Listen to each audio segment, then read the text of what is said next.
vertical components that are contacting the mesial surface of this molar, the distal surface of this premolar, or possibly are the proximal plates.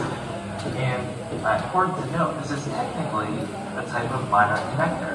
So it's connected between the major connector and the rest of the components of the partial.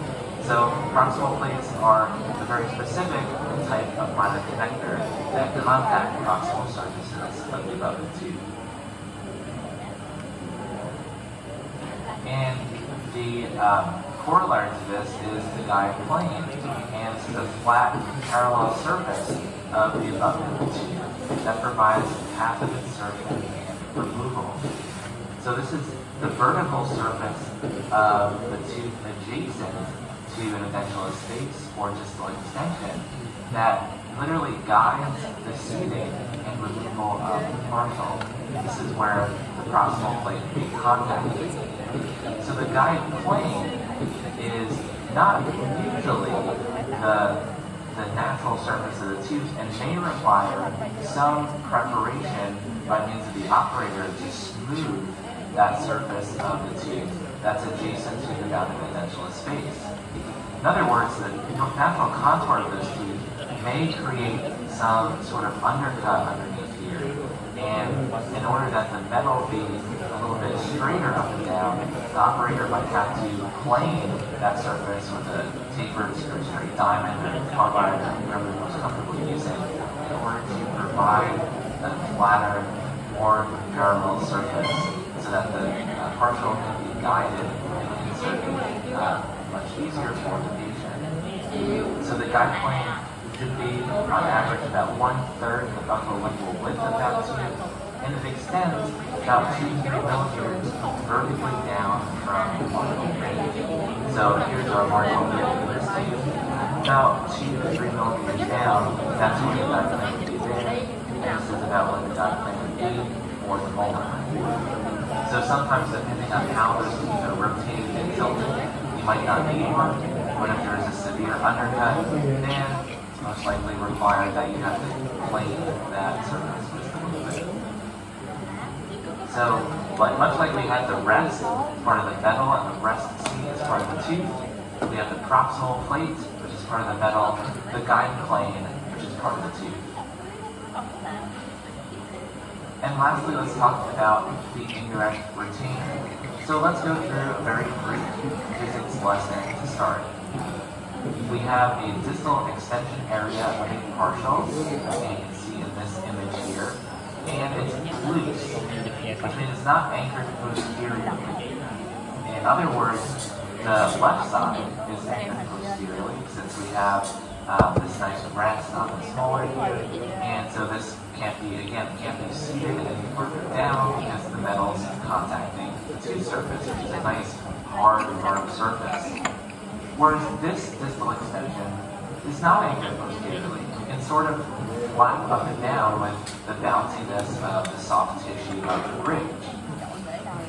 And so because of that, there's rotational movement centered around an imaginary line drawn through the most distal rests.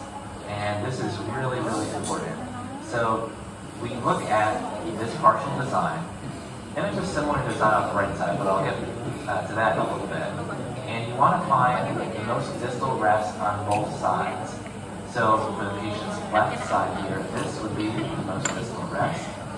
On the patient's right side, the most distal rest would be right here. So once we find that, we then draw an imaginary line between these two most distal rests. So I'm trying to get as close to straight line as I can. It's not too bad. And so once we have that line there, that is the axis of rotation. I'll just call it AR for short. So this is the line that the partial would rotate about due to the bounciness of the soft tissue from this distal extension. And so, the indirect retainer is ideally directly perpendicular and anterior to this axis of rotation, sometimes also called fulcrum line. which provides bracing to resist this rotational movement of the distal extension area. Of course, the patient doesn't want to have to deal with that, so we place an indirect retainer to help with retention of the partial that has a distal extension. So we take this axis of rotation, we draw a line perpendicular and anterior to it, and lo and behold, that's a perfect location to have an indirect retainer. And the indirect retainer is most 9 times out of 10, probably even more than that, it's a rest. And so the rest is going to provide indirect retention. So the rest on this first premolar canine area is the indirect retainer for this partial. And this one is not quite the same, it's similar in design, but this is for an upper arch. There's an added down dental space here. You can see the process is very similar. We looked at the most distal rest here, the most distal rest here, drew a line through it called the axis of rotation. This is the arrow symbolizing how that partial would rotate, and we draw a line perpendicular and anterior, and there would be our indirect retainer is a rest, a nice singular rest here on the canine. And so it's important, there's some controversy about this concept, but this is what I believe you should know for the board exam in case you get a question about an indirect retainer. So there's also something called a direct retainer, which we'll talk about in the next video on clasps. And it's the indirect retainer and the direct retainers of the partial that together prevent displacement of the denture base in the distal direction. In other words, they both together provide retention for the partial so it doesn't fall out on the base. Alright, so thanks so much for watching this video, everyone. I hope you found it helpful and informative in your studies. Stay tuned for the next video on classical design and selection. Thank you so much for watching, and we'll see you in the next video.